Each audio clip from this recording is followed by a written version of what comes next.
I stand before you today, an old man of 80 years. My legs are weak, my voice trembles, but my memories are still very strong. Please listen to me, because this story is not just mine. It may be yours tomorrow. When I was a small boy, I did not know the meaning of poverty. He only knew hunger. I only knew the sound of my mother's empty pots in the morning. I only knew the look in my father's eyes when he thought nobody was watching him. We lived in a small mud house at the edge of the village. When rain fell, water entered our room like an uninvited guest. At night, we did not sleep deeply because we were afraid the roof would fall on us. But even in that life, he had a dream, a very big dream. I wanted to go to school. Every morning, I would wake up before the sun.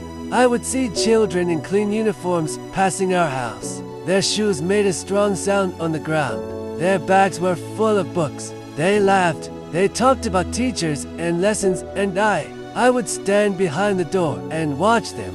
One day, I gathered courage. I ran to my mother and said, "Mama, I want to go to school too." She looked at me. She did not speak. Her lips were shaking. Then she turned her face away. That day was the first time I saw my mother cry because of me. In the evening, my father came back from the farm. His body was tired. His hands were full of wounds. My mother told him what I said.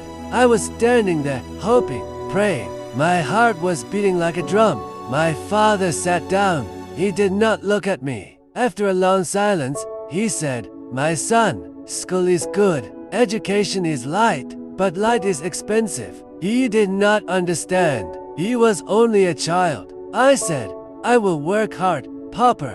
I will be the best." He looked at me that day. Tears filled his eyes. My father, a strong man, cried in front of me. He said, "It is not your hard work. It is the money I do not have." That night, I could not sleep. I heard my parents talking in low voices. My mother said, "Let us try. Let him go. Maybe his future will change our family." My father said, "And what will the others eat? How will we survive?"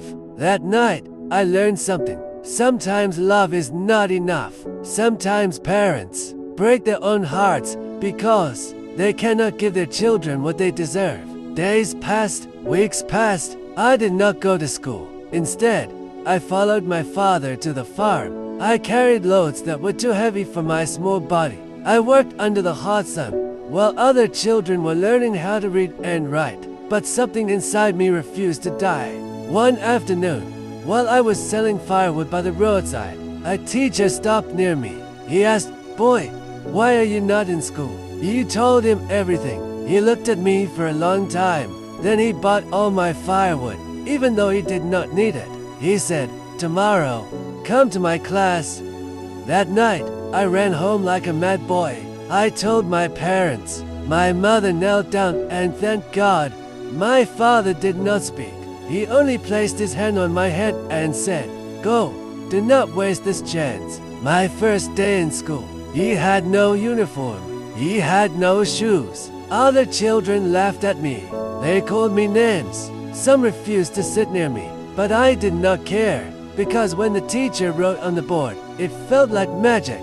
The first time I wrote my name, I cried. He studied under trees. I studied with borrowed books. Sometimes I used charcoal to write because I had no pen. Sometimes I went to school hungry.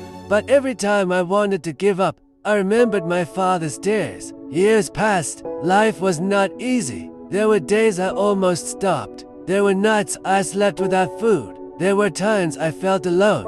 But I kept going. One day, I graduated. That day, my father wore his only good clothes. My mother danced like a young girl. They sat in the front. When they called my name, I saw them crying again. But this time, it was not because of pain. It was because of joy. My father said to me, "Today, you have broken the chain of this family." But life did not stop testing me. He worked, I struggled. He failed, I rose again. I sent my younger ones to school. I built a better house for my parents. Before my father died, he held my hand and said, "I am proud of you. Today, I am 80 years old. My parents are gone. My strength is gone.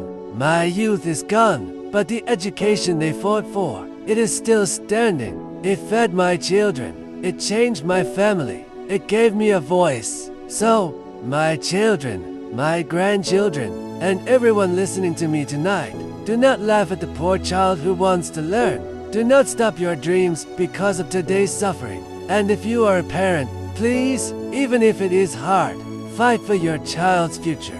Because poverty is loud, but education is louder. One day, your tears will become someone's testimony. And when you are 80 like me, you will stand before people, not with regret, but with a story of victory. Thank you for listening to an old man. My voice may be weak, but my message is strong.